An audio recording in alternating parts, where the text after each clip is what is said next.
We now know when the Kevin Durant trade will happen and what teams he might go to. A ton of news from rock-solid reporting around the NBA and a crazy new team involved in this. And one of these reporters is John Gambadoro from Phoenix. Dude is so plugged in that KD's people have his phone number, and if he's reporting BS, he gets a call screaming in his ear about it, but nothing. This wild new team for KD is legit. So Shams reports that the trade is coming soon, in the next 2 to 3 weeks before the NBA draft. The reason for that is draft capital comes up a lot in these KD trade packages. For example, the Spurs have both picks number 2 and number 14. Both would be crucial in the deal, so it's got to happen before the draft for Phoenix.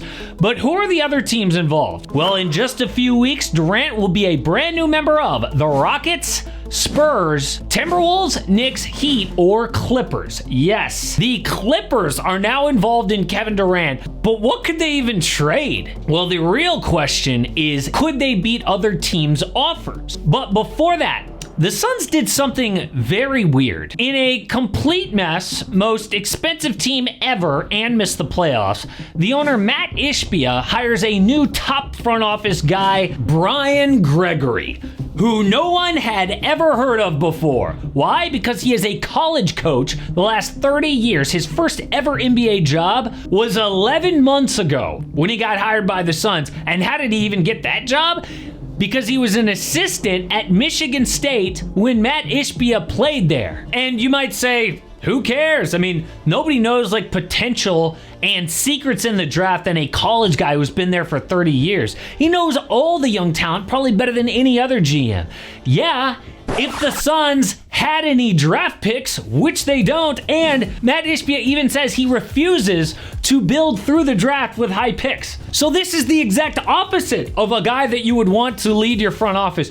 They need like a trade expert or a cap guru in the new CBA era, which is killing them, by the way. Not some guy who's gonna learn on the job. So why did this guy even get it? Just because he had connections to Michigan State. Oh, and by the way, the new Suns coach, Jordan Ott. I mean, when they announced the finalist list for the new Suns head coach, we all knew Jordan Ott was gonna get the job because he went to Michigan State. Ishbia is basically running this team like a small family business, but that's not even the worst part. Ishbia sends out this email to the employees. Let me start with the most important point. The Phoenix Suns will do things very differently than most other NBA franchises. Okay, first of all, that is so obnoxious. It's like, okay, we get it. You're not like everybody else. You're special.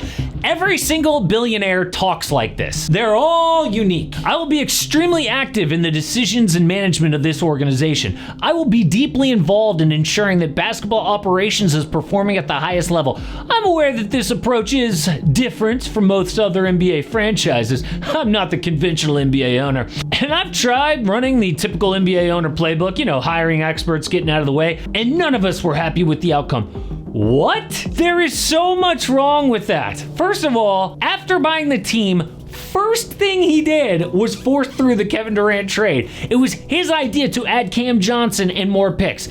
Every employee who read this was probably like, what? Now he's gonna be more involved? It's like he's not only lying to people's faces, but at the same time, he's trying to blame the current failure on somebody else, which is obviously BS. Also, can you stop with the constant I'm different than everyone else thing, please? Like Clay Bennett in OKC or the Holt family in San Antonio, you know what they do? They hire great people like Sam Presti or Greg Popovich and let them do their thing. No, Ishbia wants to be like the others, like Vivek Ranadive, James Dolan, Jerry Jones in football, owners who constantly meddle in basketball decisions and then blame other people by firing them every other year. Devin Booker has now had 8 different head coaches in 11 upcoming seasons as an NBA player. And do you notice how many are Ishbia already? The old owner was dysfunctional for being cheap, but the new guy ain't cheap, still dysfunctional. So by the way, how is there 0 Booker trade buzz? Oh, for one number, 75. That is how many millions of dollars Book is about to make per year on his next extension. The Suns are about to make Booker the highest paid player of all time per year.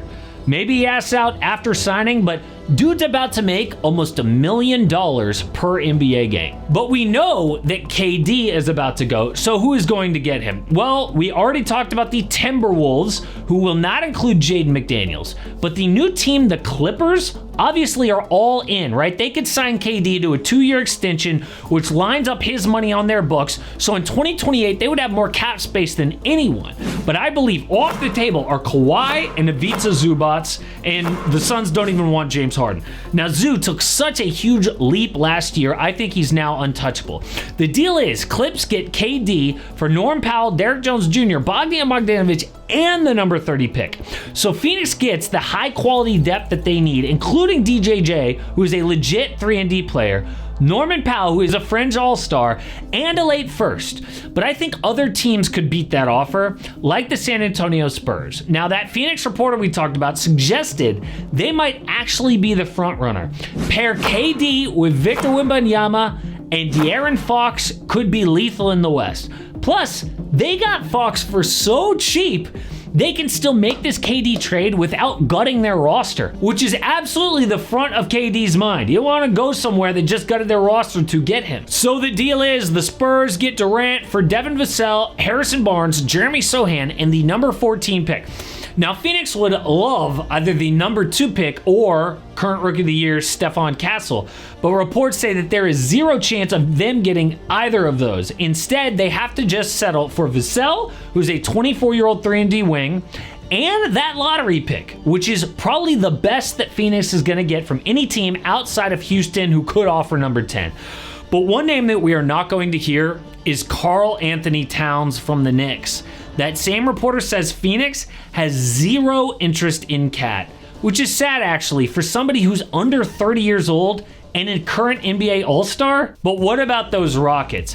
Well, they could win this trade easily, okay? We don't even need to throw out the names. It's like Jalen Green, Jabari Smith Jr., that number 10 pick, whatever. God, they have got to hold on to all this ammo for somebody who's a little younger, right? I mean, maybe Devin Booker. They'd have to give Phoenix their own draft picks back. Obviously, Giannis is number 1 on everybody's list. But the last team to explore here is the Miami Heat. Now, we know Tyler Hero and Bam Adebayo off the table, but so is Khalil Ware, okay?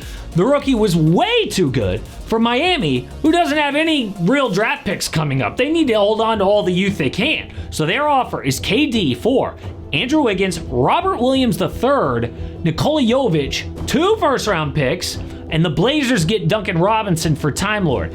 Now, this trade comes from CBS, and I love it. Suns need a big man. Williams is perfect.